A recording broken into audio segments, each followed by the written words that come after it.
வணக்கம். இன்னைக்கு நாம பழங்கால சித்திரங்களோட ரகசியங்கள் அடங்கிய வார்த்தை அப்படிங்கிற ஒரு பிரம்மாண்டமான பாடலை தான் ஆழமா அலச போறோம். இது வெறும் வார்த்தைகள் அமைஞ்ச சாதாரண கவிதை கிடையாதுங்க.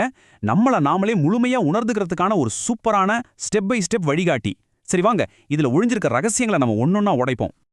இந்த ஆழமான பாடலை தெளிவா புரிஞ்சுக்க ஒரு யோகியோட பயணத்தை நாம 4 முக்கிய கட்டங்களா பிரிக்கலாம். முதல்ல மூச்சை கட்டுப்படுத்துற வாசி யோகம், 2வது சுழுமுனை தியானம், 3வது உள் ஒளியும் ஆனந்த நாதமும், அப்புறம் இறுதியா பரிபூர்ண நிலையான முக்தி. சரி, நேரா விஷயத்துக்கு வந்துடுவோம். முதல் கட்டம், அதாவது மூச்சை கட்டுப்படுத்துற வாசியோகம், இத பத்தி பார்க்கலாம். பொதுவாவே சித்தர்கள்னாலே அவங்க பயன்படுத்துற அந்த மறைமுக மொழிதாங்க ஞாபகத்துக்கு வரும். இந்த பாடல்ல கூட ஒரு குறிப்பிட்ட பரி, அதாவது குதிரை மேல ஏறி பயணிக்க சொல்றாங்க. என்னடா இது, யோகத்துல குதிரையா அப்படின்னு நீங்க யோசிக்கலாம். இங்கதான் ஒரு ட்விஸ்ட். அந்த குதிரை அப்படிங்கிறது வேற எதுவுமே இல்லைங்க, நம்மளோட மூச்சு காற்று, அதாவது பிராணசக்தி தான். வாசி அப்படிங்கிற அந்த மூச்சை குதிரை மாதிரி ஒரு யோகி அடக்கி ஆள பழகணும். கொஞ்சம் யோசிச்சு பாருங்க, புரியாத மாதிரி இருந்த ஒரு கவிதை எப்படி ஒரு தெளிவான மூச்சு பயிற்சிக்கான இன்ஸ்ட்ரக்ஷனா மாறுது பாத்தீங்களா? இந்த பயிற்சிக்கு 3 துல்லியமான ஸ்டெப்ஸ் இருக்கு. முதல்ல பூரகம், அதாவது காத்து செதறாம ரொம்ப மென்மையா மூச்சை உள்ளிழுக்கிறது. 2வது கும்பகம், இழுத்த மூச்சை அப்படியே ஆக்ஞா சக்கரத்துல, அதாவது புருவ மத்தியில நிலைநிறுத்துறது. அப்புறம் கடைசியா ரேசகம், எந்த ஒரு நடுக்கமும் இல்லாம மூச்சை ஸ்மூத்தா வெளியேத்துறது. இது ரொம்பவே நேர்த்தியான ஒரு சுழற்சி. இந்த மூச்சு பயிற்சியில காத்த ரவி மதி, அதாவது சூரியன் மற்றும் சந்திரன் வழியா கொண்டு போகணும்னு பாடல் சொல்லுது. இது ஒன்னும் ஸ்பேஸ்ல இருக்கிற சூரியன் சந்திரன் கிடையாதுங்க. நம்மளோட வலது மற்றும் இடது நாசி துவாரங்களை குறிக்க சித்தர்கள் பயன்படுத்தின ஒரு அற்புதமான வார்த்தை ஜாலம் இது. இதுல இன்னொரு ஆச்சரியமான விஷயம் என்ன தெரியுமா? ஒரு மனுஷன் ஒரு நாளைக்கு சரியா 21,600 தடவை சுவாசிக்கிறதா இந்த பாடல் ரொம்ப ஆணித்தரமா சொல்லுது. கொஞ்சம் நினைச்சு பாருங்க, அந்த 21,600 மூச்சுகள்லயும் நம்ம கவனம் முழுமையா இருக்கணும் அப்படிங்கறதான் இதோட உண்மையான அர்த்தம். ஓகே, இப்போ மூச்சை எப்படி கண்ட்ரோல் பண்றதுன்னு பார்த்தோம். அடுத்த கட்டமான தியானமும் சுழிமுனை பார்வையும் இது நோக்கி நாம நகரலாம். சொல்லப்போனா இந்த பாடல் நமக்கு ஒரு தியான செய்முறை செக்லிஸ்டே கொடுக்குது.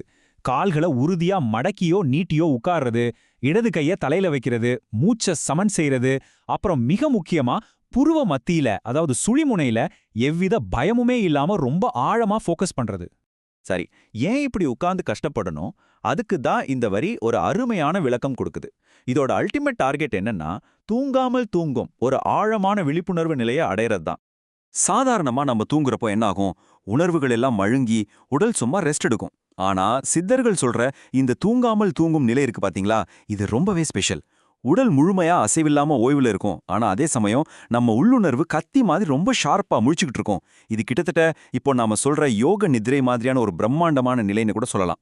இப்போ அடுத்த கட்டத்துக்கு போலாம். 3வது கட்டம், உள் ஒளியும் ஆனந்த நாதமும். இந்த ஆழமான தியான நிலையில நம்ம மனசுக்குள்ள நடக்கிற நம்ப முடியாத மாயாஜால அனுபவங்களை பத்தி இப்ப பார்க்க போறோம்.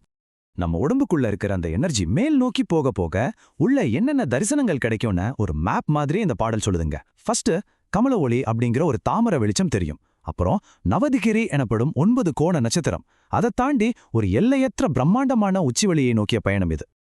இந்த பயணத்தோட உச்சக்கட்டத்துல அந்த யோகி தலையோட உச்சியிலே இருக்கிற 1008 இதழ்கள் கொண்ட தாமரையையும் முச்சுடர் ஆனந்த வீடு அப்படின்னு பாடல்ல சொல்லப்படுற பேரானந்தமான 3 சுடர்கள் கொண்ட ஒரு அமேசிங்கான இடத்தையும் போய் சேர்றாரு.